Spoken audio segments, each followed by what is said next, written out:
ეს გადაცემაში ვსაუბრობთ მცირე და საშუალო ბიზნესზე, მის განვითარების პერსპექტივებზე და ჩვენი გადაცემის პირველი სტუმარი გახლავთ თამარ ხუნწარია, ემპარტის საინფორმაციო ხელმძღვანელი. მოგესალმებით, ქალბატონო თამარ. მადლობას მოგეხსენებთ, რომ მიიღებთ ჩვენს გადაცემაში მონაწილეობას. ქალბატონო თამარ, საქართველოში სოფლისა და სოფლის მეურნეობის განვითარების ევროპის სამეზობლო პროგრამა ემპარტი 2013 წლიდან მოქმედებს. რა არის პროგრამის ძირითადი მიმართულებები და რამდენად მასშტაბურია ის დღეს? დიახ, მართალი ბრძანდებით, ემპარტი, ეს გახლავთ სოფლისა და სოფლის მეურნეობის განვითარების ევროპის სამეზობლო პროგრამა, რომელიც ქვეყანაში 2013 წლიდან მოქმედებს. მისი ძირითადი მიზანი გახლავთ სოფლად სიღარიბის დაძლევა. ამ პროგრამის დახმარებით ევროკავშირი ეხმარება ჩვენს მთავრობას, საქართველოს მთავრობას ერთის მხრივ და ასევე ადგილობრივ თემებთან მომუშავე საერთაშორისო და ადგილობრივ არასამთავრობო ორგანიზაციებს. თვითონ პროგრამა ითვალისწინებს რამოდენიმე მთავარ მიმართულებას, რითაც ის სწორედ აი ამ დახმარებას თავაზობს ქართულ ფერმერებს და სოფლად ცხოვრებ მოსახლეობას. ერთის მხრივ ეს გახლავთ ერთ-ერთი მთავარი პრიორიტეტი გახლავთ სოფლის მეურნეობის სექტორში არსებული ინსტიტუტების, სოფლის მეურნეობის სამინისტროს, მისი შესაბამისი სააგენტოების, ასე ვთქვათ, ეფექტიანობის გაზრდა, გაუმჯობესება და ასევე ამ ინსტიტუტების რეფორმირების პროცესის ხელშეწყობა. ეს არის ერთ-ერთი მთავარი მიმართულება. გარდა ამისა, ძალიან მნიშვნელოვანია თავად სოფლის მეურნეობის დარგის განვითარება, კერძოდ ფერმერების გაძლიერება, მათი დახმარება და ასე ვთქვათ, კოოპერაციის ხელშეწყობა და წახალისება. კოოპერატივები, სასოფლო-სამეურნეო კოოპერატივები ევროპაში მოგეხსენებათ ძალიან ვთქვათ, დამკვიდრებულია ეს პრაქტიკა და საკმაოდ წარმატებით ფუნქციონირებენ და ჩვენ ევროკავშირი გვეხმარება აი ამ გამოცდილების და ცოდნის გაზიარებაში და არა მხოლოდ ცოდნის გაზიარებაში, არამედ ასევე ტექნიკური და ფინანსური, ასე ვთქვათ, დახმარების ფორმებსაც გვთავაზობს ამ კუთხით. ამრიგად სოფლის მეურნეობა ეს ერთ-ერთი მთავარი ხაზია და მესამე ასევე პრიორიტეტული მიმართულება ეს გახლავთ თავად სოფლის განვითარება, რომელიც თავისი არსით ცდება, ასე ვთქვათ, სოფლის მეურნეობას, დასაკვირველია ამას გულისხმობს, მაგრამ ასევე მოიცავს ძალიან ბევრ მრავალ პრიორიტეტულ მიმართულებას, როგორც გახლავთ ინფრასტრუქტურული განვითარება, მუნიციპალური სერვისების განვითარება, ასევე ტურიზმის ხელშეწყობა და განვითარება და ყველა ის მიმართულება ზოგადად, რომელიც ადგილობრივი ეკონომიკის დივერსიფიცირებას უწყობს ხელს და ამდენად, ასე ვთქვათ, თვითონ ქვეყნის მდგრად განვითარებას ეხმარება. რომ შევაჯამოთ, ეს თქვა თქვენ კითხვაზე, პირველ კითხვაზე პასუხი, მთლიანად ემპარტის საერთო ბიუჯეტი და ეს დახმარებები ფინანსურად გამოსახულია დღემდე 102 მილიონ ევროში.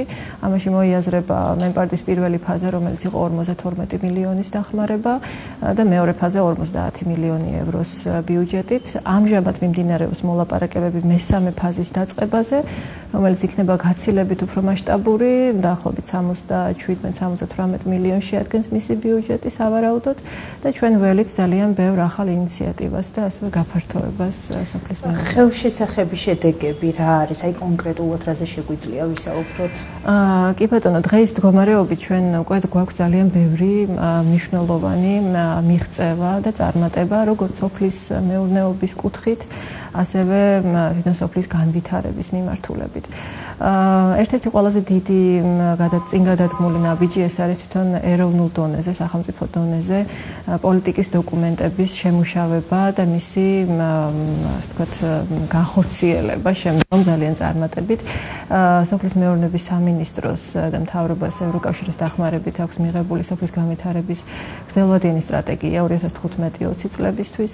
გარდა ამისა, არის შექმნილი ევროკავშირის დახმარებით კანონი კოოპერატივების განვითარების სააგენტოს შესახებ და მის საფუძველზე შექმნილი სააგენტო ძალიან წარმატებით ფუნქციონირებს დღეს.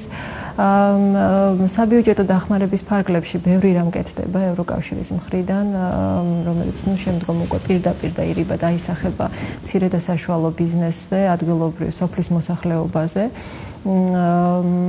გარდა სოფლის მეურნეობისა, მე მოგახსენებთ თქვენ, რომ არის სოფლის განვითარების ძალიან მნიშვნელოვანი პროგრამები და ახალი მიმართულება. ეს არის ახალი მიმართულება და შედარებით ახალი, იმიტომ რომ სოფლის განვითარება, როგორც თვითონ ახალი კონცეფტი შემოვიდა ემპარდის პირველი ფაზის ფარგლებშივე 2015 წელს დაიწყო საპილოტო რეჟიმში რამდენიმე პროექტი. კერძოდ ეს გახლდათ და ამჟამადაც მიმდინარეობს ეს პროექტები ბორჯომის, ლაგოდეხის და ყაზბეგის მუნიციპალიტეტებში პროექტები და შემდგომ უკვე მეორე ფაზის ფარგლებში ეს პროექტები გაფართოვდა. იყო 3, დღეს უკვე გვაქვს 5 ახალი პროექტი, ანუ ჯამში 8 სოფლის განვითარების პროექტი გვაქვს წარმოდგენილი. კი, რასაკვირველია და უბრალოდ დავასრულებ, ანუ თვითონ სახელმწიფო დონეზეც გვაქვს ძალიან დიდი იმ თვალსაზრისით, რომ სულ ახლახანს მოხდა სოფლის განვითარების ეროვნული სტრატეგიის მიღება და დამტკიცება. რაც იმას გულისხმობს, რომ თვითონ სახელმწიფო უკვე ევროკავშირის მხარდაჭერით, ასე ვთქვათ, ეროვნულ დონეზე განსაზღვრა მან პოლიტიკა და მოახდენს მის ეფექტურ განხორციელებას მომავალ წლებში. რაც შეეხება თვითონ პროექტებს, ეს გახლავთ ემპარტის და ევროკავშირის პროგრამის საგრანტო კომპონენტის ფარგლებში მიმდინარე პროექტები. 3 მუნიციპალიტეტში, ლაგოდეხში, ბორჯომში და ყაზბეგში ჩვენ გვაქვს უკვე მიმდინარე ასე ვთქვათ პროცესები და უკვე კონკრეტული შედეგები. ის რასაც ეს პროექტები გულისხმობს არის ის, რომ ჩვენ ფაქტობრივად ევროპულ სოფლის განვითარების ევროპულ მოდელს ვნერგავთ საქართველოში, რაც გულისხმობს ადგილობრივ ჩართულობას და თანამონაწილეობას ადგილობრივი მოსახლეობის, რასაკვირველია მუნიციპალიტეტის წარმომადგენლებთან ერთად. მაგრამ იდეა და არსი ყველაფრის არის ის, რომ ზემოდან ქვემოთ მიმართულია პროცესი, ანუ ინიციატივები, დავუშვათ პრობლემატიკის განსაზღვრა, პრიორიტეტების განსაზღვრა ადგილობრივ მუნიციპალურ დონეზე ხდება მოსახლეობის ჩართულობით. ამისთვის ადგილზე იქმნება და ჩვენ შემთხვევაში უკვე შექმნილია სახეზეა ადგილობრივი განვითარების ჯგუფები. ეგრეთ წოდებული ლაგები, რომელშიც მონაწილეობენ როგორც კერძოდ და საჯარო სექტორის, ასევე სამოქალაქო სექტორის წარმომადგენლები და სამივე მუნიციპალიტეტში ჩვენ გვაქვს ადგილობრივი განვითარების სტრატეგიები უკვე შემუშავებული. ამის საფუძველზე განსაზღვრულია პრიორიტეტული მიმართულებები, თუ როგორ უნდა მოხდეს მუნიციპალიტეტის განვითარება და საგრანტო კონკურსის ფარგლებში, რომელიც ევროკავშირის დაფინანსებით გამოცხადდა, დაახლოებით 85 ბიზნეს ინიციატივა არის უკვე შერჩეული და დაფინანსებული. ძალიან ბევრი უკვე წარმატებით ფუნქციონირებს და კონკრეტული შედეგები გვაქვს. ხელშესახები შედეგები, რომელიც არის საბოლოო მიზანი, რამდენ ხანში უნდა ველოდოთ? ნუ რასაკვირველია, სოფლის მეურნეობა და სოფლის განვითარება ზოგადად ეს არის ის სეგმენტია, რომელიც მოგეხსენებათ არის გრძელვადიანი და ასე ვთქვათ, მყისიერ შედეგს ხშირ შემთხვევაში არ იძლევა, თუმცა არის გამონაკლისები. ჩვენ ემპარტი მოგეხსენებათ 2013 წელს დაიწყო და დღემდე არც თუ ისე დიდი დროა გასული, მაგრამ საუბრობთ უკვე წარმატებებზე. აი მაგალითად კოოპერატივების კუთხით ჩვენ 1500-ზე მეტი კოოპერატივი გვაქვს, მათში 13000 ფერმერია გაწევრიანებული. ეს საქართველოს მასშტაბისთვის არ არის ცოტა ნამდვილად, თუმცა მოლოდინი არის, რომ ეს პროცესი გაგრძელდება და უფრო წარმატებული გახდება. გარდა ამისა, თვითონ ემპარდის თავაზობს იმისთვის, რომ წარმატებას მიაღწიოს, თავაზობს ფერმერებს ადგილზე მთელ რიგ ვთქვათ საგანმანათლებლო პროგრამებს, რომ ემპარდი ერთის მხრივ რასაკვირველია ფინანსებზე ხელმისაწვდომობას აუმჯობესებს, მაგრამ მეორეს მხრივ მიზანი არის ის, რომ შემეცნების დონე, ასე ვთქვათ, თვითონ ჩართულობა ადგილობრივი მოსახლეობის და ფერმერების განსაკუთრებით ამ პროცესებში პროცესი გაიზარდოს. ამისთვის ევროკავშირი მთელ რიგ ტრენინგებს და გადამზადების კურსებს თავაზობს, როგორც ზოგადად სასოფლო-სამეურნეო მიმართულებით, ასევე უშუალოდ ბიზნესის მართვის კუთხით. ეს ძალიან ეხმარება ქართულ ფერმერებს იმაში, რომ მათ აიმაღლონ უნარჩვევები და გაიღრმავონ ცოდნა იმისი თუ როგორ უნდა მართონ მათ ბიზნესი, სოფლის მეურნეობაც ბიზნესია, მოგეხსენებათ და ეს ყველაფერი ძალიან სერიოზულია. თამარა, ის ზუსტად ბიზნესზე მინდა და მეკითხა, რას აკეთებს თქვენი პროგრამა იმისათვის, რომ კიდევ უფრო მეტად ხელი შეუწყოს მცირე და საშუალო ბიზნესის განვითარებას და ევროსტანდარტებთან დაახლოებას. ევროსტანდარტები რასაკვირველია ეს არის ამოსავალი, ერთ-ერთი მთავარი პრინციპი. არა იმიტომ, რომ ჩვენ მივისწრაფით და დღეს გვაქვს საშუალება, რომ ექსპორტი, ვთქვათ, ჩვენი პროდუქცია გავიტანოთ ევროკავშირის ბაზარზე. ჩვენ ყოველთვის ვამბობთ და ხაზს უსვამთ იმას და ევროკავშირი ზუსტად ამავე პოზიციას აფიქსირებს, რომ მაღალი სტანდარტი და ხარისხი ეს არის ჩვენი საკუთარი მოსახლეობისთვის პირველ რიგში დიდი პრიორიტეტი. სტანდარტების შექმნა საკმაოდ დიდი გამოწვევებით სავსე პროცესია. DCFTA თავისთავად, ანუ ღრმა და ყოვლისმომცველი თავისუფალი სავაჭრო სივრცე თავის თავში მოიაზრებს უამრავ სფეროს ეკონომიკის სხვადასხვა მიმართულებებს, მათ შორის სოფლის მეურნეობას და სოფლის მეურნეობა შეიძლება ვთქვათ, რომ ერთ-ერთი ყველაზე ესეთი მძიმე ერთის მხრივ, მაგრამ ასევე ძალიან პერსპექტიული დარგია, მაგრამ რეფორმები ამ მიმართულებით რასაკვირველია ერთ და ორ დღეში არ განხორციელდება. ემპარტი თავის მხრივ ეხმარება ფერმერებს, რომ მათ პროდუქცია აწარმოონ მაღალი ხარისხით, მაღალი სტანდარტით და რაც ყველაზე მთავარია, ემპარტის ფარგლებში ფერმერებს ჩვენ ვაწვდით ცოდნას იმისა, თუ როგორ უნდა მოახდინონ მათ ღირებულებათა ჯაჭვის შექმნა, რაც სწორედ მოიაზრებს თავის თავში სტანდარტებს და ხარისხს. პროდუქციის ხარისხს, ამასთან შეფუთვას, მის ასე ვთქვათ, რეალიზაციას ბაზრებზე როგორც ადგილობრივი, ასევე საერთაშორისო ბაზრებზე პროდუქციის გატანას და ხელმისაწვდომობას.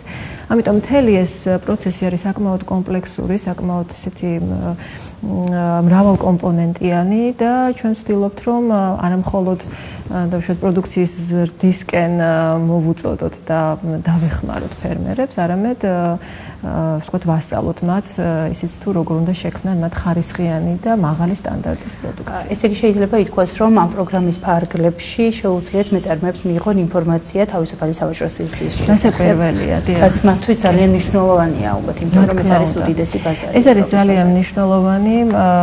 სხვადასხვა პროგრამები ხორციელდება საქართველოში ამ კუთხით და ზოგადად ცნობადობის ამაღლება და ინფორმაციის მიწოდება მცირე და საშუალო ბიზნესთან ძალიან აქტიურად ხდება, როგორც ევროკავშირის, ასევე ადგილობრივი არასამთავრობო და სხვადასხვა ორგანიზაციების დახმარებით.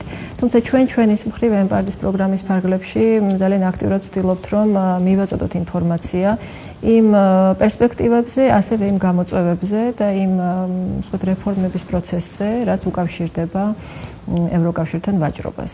ამ კუთხით ძალიან აქტიურად მუშაობს არა მხოლოდ ევროკავშირი, არამედ ევროკავშირთან ერთად ასევე სახელმწიფოც.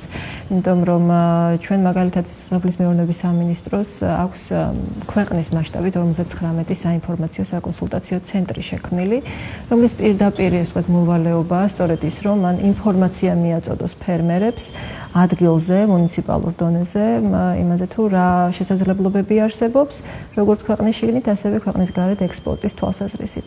და ძალიან საინტერესოა ის, რომ მაგალითად სულ უახლესი ციფრებია და მინდა ეს გამოვიყენო ეს თქვენი ეთერი და ამას ხაზი გაუსვა. შარშანდელთან შედარებით, საქსტატის მონაცემებით ექსპორტი, ევროკავშირში ექსპორტი არის 40%-ის გაზრდილი. ეს არის, ვფიქრობ, საკმაოდ შთამბეჭდავი ციფრი და მე მგონი პირდაპირი, ასე ვთქვათ, ინდიკატორია იმისა, თუ როგორ კარგად მოქმედებს რეფორმების პროცესი და ქვეყანაში მიმდინარე ეს მნიშვნელოვანი წინ გადადგმული ნაბიჯები, რაც სოფლის მეურნეობას და სოფლის განვითარებას ზოგადად უკავშირდება. ქალბატონ თამარა, აქვე გკითხავთ, რა სტანდარტებს უნდა აკმაყოფილებდეს ბიზნესმენი, რომ მოიპოვოს მან დააფინანსება ევროკავშირის პროგრამებიდან? კი ბატონო, მე კონკრეტულ სტანდარტებზე ალბათ გამიჭირდება საუბარი, ამაზე ალბათ ექსპერტები უკეთ გეტყვიან, მაგრამ ზოგადად რომ ვისაუბროთ, განსაკუთრებული აქცენტი კეთდება სურსათზე, რასაკვირველია, ეს არის როგორც ცხოველური, ისე არაცხოველური წარმოშობის სურსათი და პროდუქცია, რომელსაც განსაკუთრებული მონიტორინგია და მკაცრად ფასდება. უნდა იქნეს დაცული აუცილებლად უსაფრთხოების წესები, ჰიგიენური და სანიტარული და ფიტოსანიტარული ზომები, რომელსაც ევროკავშირში ძალიან დიდ ყურადღებას ანიჭებენ და ასევე ამაზე უნდა მოხდეს თვითონ პროდუქციის შეფუთვაში მისი ინფორმაციის განთავსების გათვალისწინება. ყველა ეს სტანდარტი გახლავთ ევროპის და ზოგადად საერთაშორისო დონის სტანდარტი და საქართველოს როგორც ასოცირებული წევრი ევროკავშირისა და როგორც თავისუფალი ვაჭრობის, თქვათ, სივრცეში უკვე შესული აქტორი ძალიან აქტიურად უნდა აკმაყოფილებდეს და ამ მხრივ ძალიან ბევრი მნიშვნელოვანი ნაბიჯია წინ გადადგმული და ეს პროცესები მიმდინარეობს. სურსათის უნებლობის სააგენტო, სოფლის მეურნეობის სამინისტრო და სხვადასხვა უწყებები ამაზე აქტიურ მონიტორინგს ახორციელებენ. პროცესი გრძელდება, რასაკვირველია, ჩვენ ვისაუბრეთ, რომ ეს არის გრძელვადიანი თემა და ის რეფორმები, რაც დაწყებულია, წარმატებით მიმდინარეობს და ჯერ კიდევ ბევრია გასაკეთებელი, განსაკუთრებით ცხოველური წარმოშობის სურსათზე. და შეგვიძლია წარმატებულ кейსად მოვიყვანოთ სულ ახლახანს გაჟღერებული ახალი ამბავი, რომ ეს ქართული თევზი, ქართული შავი ზღვის ქაფშია, უკვე დაიშვება ევროკავშირის ბაზარზე. ასეთივე წარმატებული кейსი ჰქონდა ჩვენ შარშა, როდესაც ქართული თაფლიც გადაიყვანა ევროკომისიამ მესამე ქვეყნების სიაში და ეს ვთქვათ უბრალოდ ცხოველური წარმოშობის პროდუქტი ქართულ მატყლთან ერთად, ეს არის სამი ძირითადი ეს ვთქვათ შემთხვევა, როდესაც მათთვის გზახსნილია უკვე ევროპის ბაზარზე და ეს ძალიან დიდი წინაპირობაა იმისა, რომ სტანდარტები ამაღლდეს და ჩვენ ეს ვთქვათ ქვეყანა ამ მხრივ წინ წავიდეს. რომ ბევრი გვაქვს სამუშაო. ნამდვილად. და საუბრის დასასრულს მინდა გკითხოთ ასევე ახალგაზრდებზეც, რამდენად არიან ისინი ჩართული ამ პროგრამაში, თუნდაც ემპარტის ან ევროკავშირის სხვა პროგრამებში. კი, ახალგაზრდები რასაკვირველია ჩართულები არიან. ახალი თაობა სხვადასხვა ძალიან დიდი ინტერესით ეკიდება სოფლის მეურნეობის თემას, რაც მისასალმებელია, რასაკვირველია. ძალიან ბევრი ახალგაზრდა, მათ შორის აბსოლუტურად სხვა სექტორში მოღვაწე პირები ინტერესდებიან სოფლის მეურნეობით, საკუთარ ფერმებსაც კი და ეს ძალიან დიდი პერსპექტივა, ძალიან დიდი მომავალია ქვეყნისთვის. ჩვენის მხრივ ემპარდის ფარგლებში მაქსიმალურად ვუწყობთ ხელს, როგორც ახალგაზრდების, ასევე ქალბატონების ჩართულობას ამ სექტორში და ყველა იმ დაინტერესებული მხარის და პირის, რომელსაც შეუძლია საკუთარი წვლილი შეიტანოს. თუმცა კიდევ ერთხელ ხაზს გავუსვამ იმას, რომ ახალგაზრდების მონაწილეობა ერთ-ერთი წინაპირობაა ჩვენს მიერ გამოცხადებული საგრანტო კონკურსებისა, ისევე როგორც ქალბატონების. ძალიან დიდი მადლობა წარმატება მინდა გისურვოთ და დაგემშვიდობოთ ნახვამდის. დაგეწევდებოდეთ. მადლობა.